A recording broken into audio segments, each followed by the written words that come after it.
My cheating wife came home from her date with her lover with a smile on her face, as if everything were normal. But I told her coldly that she had 10 minutes to sign the divorce papers and leave my house. What she didn't expect was the sudden appearance of her lover's wife, which set the scene for a nightmare that she would come to regret meeting me. I believed there was real chemistry between us. She was attractive, intelligent, and ambitious, and we complemented each other perfectly.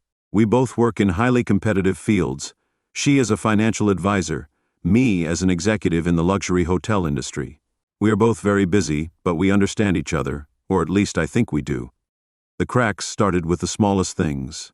Sophia used to find time for dinner with me every night, but then she started working overtime a lot.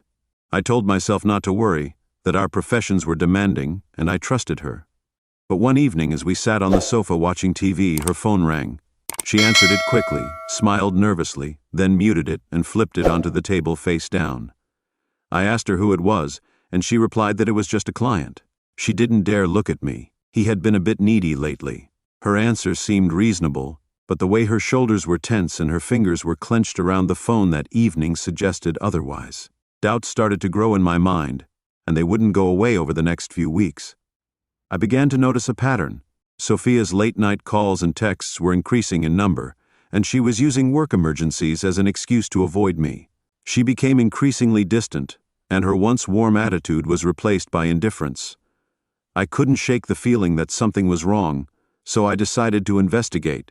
One Friday night, after she had gone to meet a so-called client again, I checked her laptop, which she had forgotten to log out of.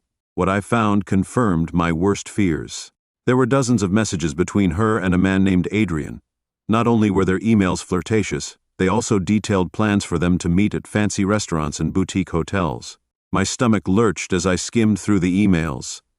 Adrian was no ordinary man, he was married. Worse still, I had seen him before at one of Sophia's work functions. It all connected up.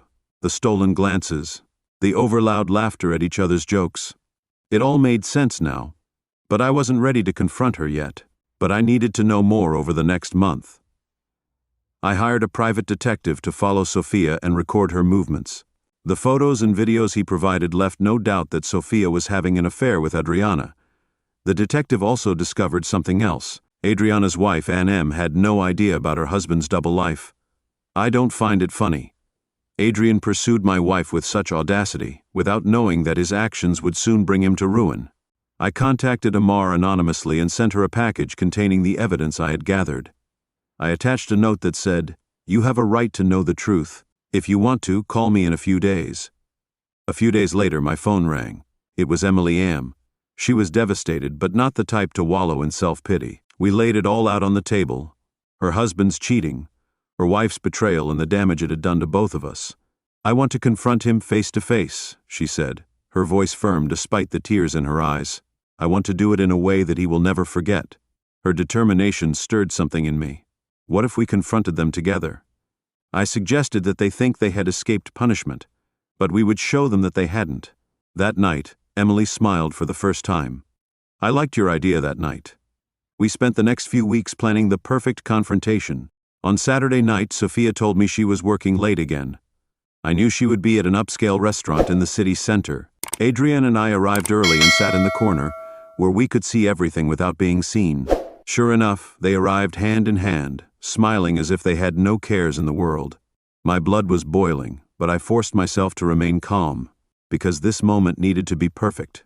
When they arrived at the entree, Amelie and I took action. We walked over to their table together, and the look of pure panic on their faces was worth every sleepless night.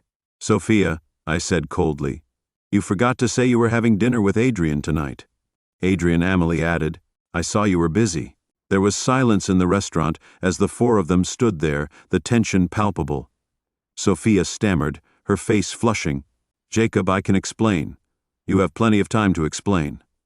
I interrupted her and took a document from my bag and placed it on the table. "This is the divorce agreement. You have 10 minutes to sign it. Pack your things and leave my house. Divorce." She repeated it, as if the concept was foreign to her. "You're ridiculous." "No, Sophia," I said firmly. "What is ridiculous is that you thought I wouldn't find out. What is ridiculous is that you're willing to throw away our marriage for this." Adrian tried to stand up, but Amal held his arm down with her hand, forcing him back into his seat. "You're not going anywhere. Adrian," she said, "we're far from finished." Amal then produced her own folder, containing her own damning evidence. "The board of your company will receive this on Monday," she said calmly. "Let's see what they say about their CFO using company funds to go on a bender with his mistress." Adriana's face went pale. "Will you?" "Oh, I will," Amelia said coldly. "I will." Sophia left that night with nothing. The next morning I changed the locks and sent all her things to her parents' house. She called and texted and even showed up at my office, but I refused to see her. Our divorce was final within a few months, and she got far less than she expected. As for Adrian, his life quickly fell apart. As she had said, Amori sent the evidence to the board of his company, and within a few days he was fired. News of his affair spread like wildfire through their social circles. Amali soon filed for divorce, and I heard through the grapevine that Adrian was living in a squalid apartment, far from the lavish lifestyle he once enjoyed. I stayed in touch for a while, supporting each other as we rebuilt our lives. As time passed, we found peace within, knowing that we had taken control of a situation that could have destroyed us. Betrayal may break you, but it can also reveal your strength. Sometimes the best revenge is not just to reveal the truth, but to ensure that the people who hurt you never forget the consequences of their actions. Justice is not just about what you've lost, but what you gain when you take back your power. I've noticed that many people who like these stories haven't subscribed yet. By subscribing, you're not only following a channel, you're also becoming part of a community that values insightful and meaningful stories. Let's continue exploring these heartfelt journeys together. Don't forget to click the notification bell so you don't miss our next story.